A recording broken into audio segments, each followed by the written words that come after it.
Hello दोस्तों, तो आज हम बात करेंगे केयर हेल्थ इंश्योरेंस कंपनी के केयर एडवांटेज के बारे में। ये जो प्लान है और ये जो कंपनी है, ये जो पॉलिसी है केयर एडवांटेज, तो इस प्लान के पूरे एडवांटेज डिसएडवांटेज क्या है पॉलिसी के अंदर, वो सब चीज के बारे में जानेंगे। तो वीडियो को एंड तक देखिए और अगर चैनल पर नए हैं तो चैनल को सब्सक्राइब कर लीजिए।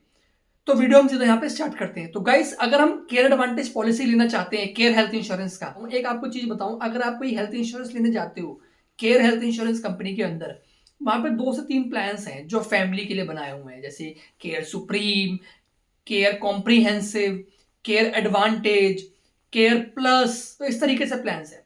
केयर सुप्रीम के बारे में बता चुका हूं, केयर फ्रीडम के बारे में मैं बता चुका हूं अपने चैनल पे, और केयर प्लस के बारे में मैं बता चुका हूं। और अब बात करते हैं लास्ट प्लान केयर एडवांटेज। ये प्लान होता ही 25 लाख से चालू है, मतलब 25 लाख का मिनिमम कवरेज है और मैक्सिमम 6 करोड़ तक का कवरेज इसमें अवेलेबल है। बात करते हैं मिडिल कवरेज की, तो 25 लाख के साथ साथ 50 लाख, 1 करोड़, 2 करोड़, 3 करोड़ और 6 करोड़। बहुत अच्छा सम इंश्योर्ड है, हायर 6 करोड़ तक का कवरेज आपका अवेलेबल है पॉलिसी के अंदर। इस पॉलिसी के अंदर आपका रूम रेंट पे कोई लिमिटेशन नहीं है, सिंगल प्राइवेट एसी रूम मिलता है, मतलब आपका हॉस्पिटलाइजेशन के अंदर रूम रेंट का जो भी खर्चा आएगा वो कंपनी पे करेगा। दूसरा चीज, आईसीयू चार्ज के ऊपर भी कोई लिमिटेशन नहीं है, उसमें भी जो भी हॉस्पिटलाइजेशन में एक्सपेंसेस होगा वो कंपनी ही पे करेगा। इस पॉलिसी को आप 1 साल, 2 साल, 3 साल का ले सकते हो। 2 साल 3 साल का लेने का फायदा ये रहता है कि आपको थोड़ा सा एडिशनल डिस्काउंट मिल जाता है। रोड एम्बुलेंस की बात करते हैं तो वो अप टू सम इंश्योर्ड तक है आपका, मतलब जितना आप कवरेज ले रहे हो उतना तक का आपका रोड एम्बुलेंस का खर्चा कंपनी कवर करेगा। एयर एम्बुलेंस की बात करते हैं तो वो ऑप्शनल कवरेज है आपका, अप टू 5 लाख तक कवर होता है। डे केयर सर्जरी की बात करते हैं तो डे केयर सर्जरी आपका 541 प्लस डे केयर सर्जरीज है। इंश्योरेंस कंपनी ये बोलता है कि हम आपको एक लिस्ट प्रोवाइड कर रहे हैं, अगर कोई पर्टिकुलर सर्जरी के लिए आप क्लेम करने जा रहे हो और अगर वो डे केयर में कवर्ड हो रही है तो आप बिना 24 घंटे एडमिट हुए भी आप क्लेम कर सकते हो। आप 7-8 घंटे, 10 घंटे के अंदर या एक दिन से कम का टाइम लग रहा है ट्रीटमेंट में, तो आप वो ट्रीटमेंट करा के निकल सकते हो हॉस्पिटल से। ऑर्गन डोनर ट्रीटमेंट की बात करते हैं तो वो भी आपका पॉलिसी के अंदर अप टू सम इंश्योर्ड तक कवर्ड है। आयुष ट्रीटमेंट भी आपका अप टू सम इंश्योर्ड तक कवर्ड है। आयुर्वेदिक, यूनानी, सिद्ध, होम्योपैथिक ट्रीटमेंट जो होते हैं वो भी आपका अप टू सम इंश्योर्ड तक कवर्ड होता है। चेकअप की बात करते हैं तो वो आपका ऑप्शनल कवर है। ऑप्शनल मतलब आप उसे as a add on policy के अंदर ऐड कर सकते हो। डेली अलाउंस की बात करते हैं, मतलब आप हॉस्पिटल में हो, वहां पे आपका क्या है कि आप जिस जॉब पर जा नहीं पा रहे हैं, तो इस कंडीशन में, आप क्रिटिकल कंडीशन में तो आप हॉस्पिटल में एडमिट हो, तो आपको हॉस्पिटल में रहने का भी कंपनी पैसा देता है। 1000 रुपीज मैक्सिमम आप पूरे साल के अंदर 30 दिन तक का ले सकते हैं। प्री एंड पोस्ट हॉस्पिटलाइजेशन भी पॉलिसी के अंदर कवर्ड है। एडमिट होने से पहले के 30 दिन तक के खर्चे जो भी आपने बाहर के किए हैं वो कंपनी कवर करेगा। कंपनी आपको क्लेम देगा, उसके पैसे भी आपको वापस कर देगा।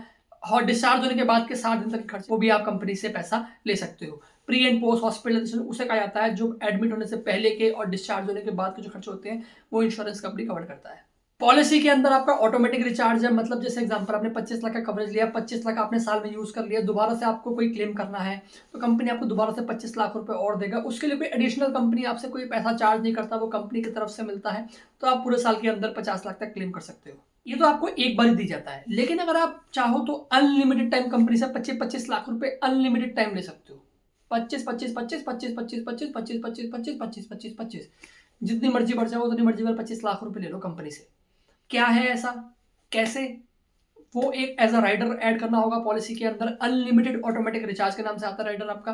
अगर आप उस राइडर को ऐड करते हो तो आपको 25-25 लाख रुपए अनलिमिटेड टाइम दिया जाएगा। मॉडर्न ट्रीटमेंट की बात करते हैं तो पॉलिसी के अंदर मॉडर्न ट्रीटमेंट भी कवर्ड है। मॉडर्न ट्रीटमेंट उससे बोला जाता है जैसे रोबोटिक सर्जरीज होगी। टेक्नोलॉजी इतनी बढ़ गया है तो आज के टाइम पे कुछ बीमारियों के लिए रोबोटिक तरीके से मतलब काम किया जाता है, टेक्नोलॉजी, हाई टेक्नोलॉजी यूज की जाती है। तो उन मॉडर्न ट्रीटमेंट्स को भी कंपनी के अंदर कवर किया जाता है, इस प्लान के अंदर कवर किया जाता है। लेकिन जो कवर की जाती हैं वो आपका लिमिट के हिसाब से कवर की जाती हैं, कुछ पर्टिकुलर बीमारियों के लिए कवर की जाती है। तो वो आपका लिस्ट जो है आपको दिख रहा होगा स्क्रीन पे, ये पर्टिकुलर लिस्ट है। पॉलिसी के अंदर आपका नो क्लेम बोनस भी मिलता है। आपने पॉलिसी जो भी कवरेज का लिया है, ठीक है, आपका क्लेम नहीं आया तो कंपनी आपके कवरेज को अगले साल 10% बढ़ा देगा, और ये 10% जो बढ़ेगा ये आपका 5 साल तक बढ़ेगा। 10-10-10-10-10 टोटल 50% आपका कवरेज जो है वो बढ़ जाएगा। और अगर आपको ज्यादा बोनस चाहिए तो आप as a no claim bonus super के नाम से आता है, वो आप एज अ राइडर ऐड कर सकते हो पॉलिसी के अंदर। उसमें क्या होगा कि स्टार्टिंग के 2 ईयर्स आपका 50% बढ़ेगा, लास्ट के 3 ईयर्स आपका 10% बढ़ेगा, टोटल 150% तक का बोनस आपका मिल जाएगा। ये थे आपके एडवांटेज। अब बात करते हैं वेटिंग पीरियड्स की। हेल्थ इंश्योरेंस के 4 तरीके के वेटिंग पीरियड होते हैं। पहला है आपका एक्सीडेंट, सेम डे से कवर्ड है।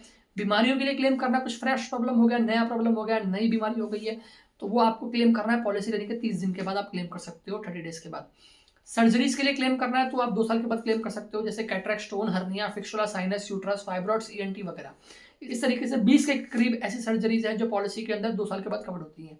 ये लगभग मोस्टली सभी कंपनीज में सेम ही रहती हैं। जो लिस्ट होता है वो ऊपर नीचे थोड़ा बहुत होता है। रही बात अगर आपका कोई पहले से प्रॉब्लम है तो उसको आप 4 साल के बाद कवर कर सकते हो। अगर आपको पॉलिसी का प्रीमियम ज़्यादा लग रहा है इस प्लान का, जस्ट एग्जांपल मैं आपको बता रहा हूँ, वैसे ज़्यादा लगेगा नहीं, और अगर लग भी रहा है तो उस कंडीशन में आप पॉलिसी के अंदर स्मार्ट सेलेक्ट का एक एज अ राइडर आता है, उस राइडर को लेने से आपका प्रीमियम 15% कम हो जाएगा। उस 15% कम होने से आई थिंक आपका वो अमाउंट जो है, जो प्रीमियम है, वो आपके बजट में आ जाएगा, अगर आपको प्रीमियम ज़्यादा लग रहा है। फ़र्क क्या होगा अगर आप नहीं लेते हो ये राइडर स्मार्ट सेलेक्ट वाला, तो आप ऑल ओवर इंडिया का जो भी हॉस्पिटल्स हैं कंपनी के टाई अप में आ रहे हैं वहाँ पे 100% क्लेम मिल जाएगा। जो कंपनी के टाई अप में नहीं है वहाँ पे आपको 100% क्लेम मिल जाएगा। लेकिन अगर आप स्मार्ट सेलेक्ट का ये राइडर लेते हो तो इस कंडीशन में क्या होगा कि जो हॉस्पिटल का जो लिस्ट है वो थोड़ा सा स्मार्ट सेलेक्ट वाला हो जाता है, तो कंपनी थोड़े से हॉस्पिटल्स कम कर देती है। इसमें क्या होता है कि कंपनी के अगर आप टाई अप हॉस्पिटल्स में जाते हो तो अभी भी आपको पूरा 100% क्लेम ही मिलेगा, लेकिन अगर किसी ऐसी जगह जाते हो जहाँ कंपनी का टाई अप नहीं है वहाँ पे आपको 80% क्लेम मिलता है। अब बात करते हैं क्या एक्सक्लूजन्स है पॉलिसी के अंदर, क्या चीज़ कवर नहीं होगी, जैसे drink and drive case, suicide attempt, HIV AIDS, plastic surgery, mental disorder, dental treatment, ये हेल्थ इंश्योरेंस के अंदर, ये इस प्लान के अंदर कवर नहीं होगा। तो गाइस ये था care advantage policy. I hope so आपको मेरी दी गई इन्फॉर्मेशन वैल्यूएबल लगी हो, समझ में आई हो। अगर आपको मेरी दी गई इन्फॉर्मेशन वैल्यूएबल लगती है, समझ में आई है, और आपने मेरा चैनल अभी तक सब्सक्राइब नहीं किया तो चैनल सब्सक्राइब कर लीजिए। मिलते हैं ऐसे ही नेक्स्ट वीडियो में। Till then take care, bye bye, goodbye और बाय बाय।